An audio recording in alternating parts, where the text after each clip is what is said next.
Hey students, welcome to Campusify. आज हम देखने वाले हैं कैंपसिफाई ऑनलाइन क्लासेस का एक डेमो लेक्चर। अगर एग्जाम के टाइम कंफ्यूजन, इनकम्प्लीट नोट्स या लो मार्क्स की प्रॉब्लम फेस कर रहे हो तो Campusify online classes are exactly for you. यहाँ कंसेप्ट सिंपल लैंग्वेज में पूरे एग्जाम ओरिएंटेड अप्रोच के साथ पढ़ाए जाते हैं ताकि आप मार्क्स भी स्कोर करो और कॉन्फिडेंस भी बिल्ड करो। कैंपसिफाई की सबसे बड़ी स्पेशलिटी ये है कि हमारे क्लासेस हाईली अफोर्डेबल होते हैं, जिसे हर स्टूडेंट्स इजीली ज्वाइन कर सके और स्कोरिंग मार्क्स अचीव कर सके। चलिए अब लेक्चर को स्टार्ट करते हैं। और हाँ, एंड तक ज़रूर देखना क्योंकि मैं बताऊंगा कैसे आप फुल क्लासेस ज्वाइन करके एग्ज़ाम रेडी बन सकते हो। Welcome back engineers. Last lecture में हमने देखा कि बग्स और फेलियर्स में क्या फ़र्क होता है।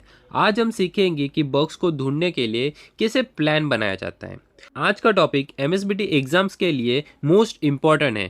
क्वेश्चन पेपर में defined test cases, prepare test cases, difference between entry and exit criteria, ऐसे इंपॉर्टेंट क्वेश्चंस पूछे जाते हैं। सबसे पहले टेस्ट केस। टेस्ट केस होती क्या है? बेसिकली ये एक डॉक्यूमेंट रहता है जहाँ पे लिखा होता है कि टेस्टिंग कैसे करनी है, उसके step by step instructions. Okay, a test case is a document specifying a set of inputs, execution conditions and expected results for a particular objective. Okay, such as verifying compliance with the specific requirements from the SRS. SRS होता क्या है? पिछले topic में हमने देखा कि SRS document में हम रिक्वायरमेंट समझते हैं और फिर उसके बेसिस पर टेस्ट केसेस लिखे जाते हैं। ओके, अब हम देखते हैं टेस्ट केसेस के अंदर क्या क्या लिखना होता है। सबसे पहले test case ID. Test case ID क्या रहता है? एक यूनिक आइडेंटिफायर रहता है, लाइक टेस्ट केस का नाम रहता है। लाइक वो कैसा रह सकता है? TC login 001। Okay, then description. Description क्या रहती है? द पर्पस और the objective of the test. Like आपने एक लॉगिन पेज बनाया और उसका आप टेस्ट करना चाहते हो, उसका डिस्क्रिप्शन क्या रहेगा? Verify valid login. ठीक है, then preconditions. Preconditions क्या होती है?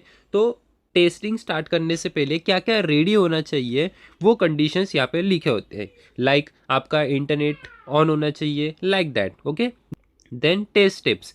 टेस्ट स्टेप्स क्या होने चाहिए? इसमें लिखा होता है कि हमें एक्चुअली करना क्या है। सबसे पहले ऐप ओपन करना है, फिर ईमेल आईडी डालनी है, थर्ड स्टेप में पासवर्ड डालना है और फोर्थ स्टेप में सबमिट बटन पे क्लिक कर देना है। हमें जो भी काम करना होता है उसके स्टेप्स हम यहाँ पे लिखते हैं। फिर बारी आती है एक्सपेक्टेड रिजल्ट्स की। एक्सपेक्टेड रिजल्ट क्या होता है? अगर सॉफ्टवेयर सक्सेसफुली वर्क करा तो उसका आउटपुट क्या होना चाहिए, वो हम एक्सपेक्टेड रिजल्ट्स में लिखते हैं। Like user login. ठीक है, then actual result. Actual result क्या होते हैं? आफ्टर टेस्टिंग हमें आउटपुट क्या मिल रहा है, वो हम एक्चुअल रिजल्ट में लिखते हैं। Like user sees error. ठीक है, फिर स्टेटस। स्टेटस क्या होता है? स्टेटस फेल होता है या पास होता है। अब पास कैसे होता है? जब expected result is equal to actual result होता है, दोनों भी सेम होते हैं, तब हम उसे बोलते हैं पास। और जब एक्सपेक्टेड रिजल्ट अलग है और एक्चुअल रिजल्ट अलग है, तब लिखे जाता है फेल। ठीक है, अब इस टेबल में देखो, इसकी आईडी है TC login 001, डिस्क्रिप्शन है वेरीफाई वैलिड लॉगिन, स्टेप्स उसमें हमने पिछले टाइम बताया वही। एक्सपेक्टेड रिजल्ट क्या है हमारा? यूज़र लॉगिन, यूज़र लॉग्स इन होना चाहिए। ठीक है, और एक्चुअल रिजल्ट में क्या हुआ है? यूज़र लॉगिन नहीं हो पाया, उसको एरर दिखा है। दोनों भी कंडीशंस मैच नहीं कर रहे, देन फेल। स्टेटस उसका है फेल। ठीक है, इतना ही ईजी था टेस्ट केस का concept. Next, sorry friends for the disruption, but अभी तक ये लेक्चर आप देख रहे हो, इसका मतलब है आपको कॉन्सेप्ट्स क्लियरली समझ में आ रहे हैं। और शायद आप सोच रहे हो काश सारे सब्जेक्ट्स ऐसे ही क्लियर हो जाएं। तो हॉनेस्टली बताओ, ये सिर्फ एक डेमो लेक्चर है, बट इसी लेवल की टीचिंग आपको कैंपसिफाई ऑनलाइन क्लासेस में हर सब्जेक्ट के लिए मिलती है। सिर्फ लेक्चर्स ही नहीं, बल्कि एग्जाम में हाई स्कोर करने के लिए जो जो चाहिए सब कुछ। Proper notes, VVMP question set, Viva Q&A for practical exams, micro projects, special exam tips and strategies videos, 2 unit tests plus 1 full 70 marks test before semester exam। और ये सब आपको सिर्फ 1799 में मिल रहा है, क्योंकि कैंपसिफाई का मिशन सिंपल है, हर स्टूडेंट्स अफोर्ड करे और कॉन्फिडेंटली हाई स्कोर करें। अगर आप कैंपसिफाई ऑनलाइन क्लासेस को ज्वाइन करना चाहते हो तो इनरोलमेंट लिंक डिस्क्रिप्शन में दिया हुआ है। चलिए अब लेक्चर को कंटिन्यू करते हैं। Topic is entry and exit criteria. So सबसे पहले देखते हैं एंट्री क्राइटेरिया। स्लाइड पर देखो, वहां एक ट्रैफिक लाइट बनी है जो ग्रीन है। सो इसका मतलब क्या हुआ? एंट्री क्राइटेरिया वो एक स्पेसिफिक कंडीशन या रिक्वायरमेंट है जो टेस्टिंग शुरू होने से पहले पूरी होनी चाहिए। जैसे आप बिना हॉल टिकट के एग्जाम में एंटर नहीं कर सकते, वैसे ही बिना एंट्री क्राइटेरिया मीट करे हम टेस्टिंग स्टार्ट नहीं कर सकते। ये एक क्वालिटी गेट जैसा होता है।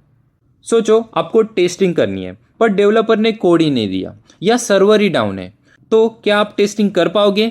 नहीं ना। इसलिए हम एक चेकलिस्ट बनाते हैं। जब तक सारे बॉक्सेस टिक नहीं होते तब तक हमारी टेस्टिंग की गाड़ी आगे नहीं बढ़ती। सो अब देखते हैं ये चेकलिस्ट के एग्जाम्पल्स। ये चेकलिस्ट कौन सी होती है? सबसे पहले SRS approved, test environment ready, build deployed and tools and data. ठीक है। So basically entry criteria ensures that we are ready to test. Okay. अब आते हैं एग्जिट क्राइटेरिया पर। आप स्लाइड पर देख सकते हो, वहां एक फिनिश लाइन फ्लैग है। टेस्टिंग कब रोके? क्या जब मन किया तब हम रोक सकते हैं? बिल्कुल भी नहीं। एग्जिट क्राइटेरिया वो कंडीशन है जो बताती है कि टेस्टिंग अब कंप्लीट हो चुकी है और हम सॉफ्टवेयर को रिलीज कर सकते हैं। It defines the definition of done. Students अक्सर सोचते हैं कि डेडलाइन आ गई तो टेस्टिंग खत्म हो गई, बट ऐसा नहीं होता। सिर्फ डेडलाइन काफी नहीं होती। अगर डेडलाइन के दिन सॉफ्टवेयर में 10 बड़े बग्स हैं, तो क्या आप उसे क्लाइंट को भेज दोगे? बिल्कुल भी नहीं, राइट? इसलिए हम एग्जिट क्राइटेरिया सेट करते हैं ताकि टेस्टिंग चलती ना रहे पर क्वालिटी भी मेंटेन हो। अब देखते हैं एग्जिट क्राइटेरिया के एग्जांपल्स क्या हो सकते हैं। First, execution complete. Second, no critical bugs. And third, deadline meet. ठीक है। So in simple line, exit criteria ensures the software is ready for release. Okay. अब देखते हैं कंपैरिजन टेबल को। सो सबसे पहले पर्पस। एंट्री क्राइटेरिया ये check करता है कि क्या टेस्टिंग स्टार्ट कर सकते हैं या नहीं, और एग्जिट क्राइटेरिया चेक करता है कि हम टेस्टिंग स्टॉप कर सकते हैं या नहीं। सो अभी देखते हैं टाइमिंग। एंट्री क्राइटेरिया का टाइमिंग क्या होता है? सो इसे टेस्ट फेज शुरू होने से पहले देखा जाता है, और एग्जिट क्राइटेरिया को टेस्ट फेज के दौरान या एंड में देखा जाता है। ठीक है। अब देखते हैं फोकस। सो एंट्री क्राइटेरिया का फोकस होता है रेडीनेस पे और एग्जिट क्राइटेरिया का होता है कंप्लीटनेस पे। ठीक है। अब देखते हैं इसके एग्जाम्पल क्या हो सकते हैं। एंट्री क्राइटेरिया के क्या टेस्ट सर्वर ऑन है या नहीं, ये देखना, और एग्जिट क्राइटेरिया के क्या सारे क्रिटिकल बग्स फिक्स हो गए या नहीं, ये देखना। ठीक है। तो दोस्तों, आज हमने देखा कि सॉफ्टवेयर टेस्टिंग हवा में शुरू नहीं होती और अचानक से खत्म नहीं होती। सिस्टमेटिक प्रोसेस है जिसके लिए एंट्री और एग्जिट क्राइटेरिया फॉलो करना पड़ता है। सो आज के लेक्चर को यहाँ पे रैप अप करते हैं। मिलेंगे नेक्स्ट लेक्चर में, तब तक के लिए स्टे कैंपसिफाइड।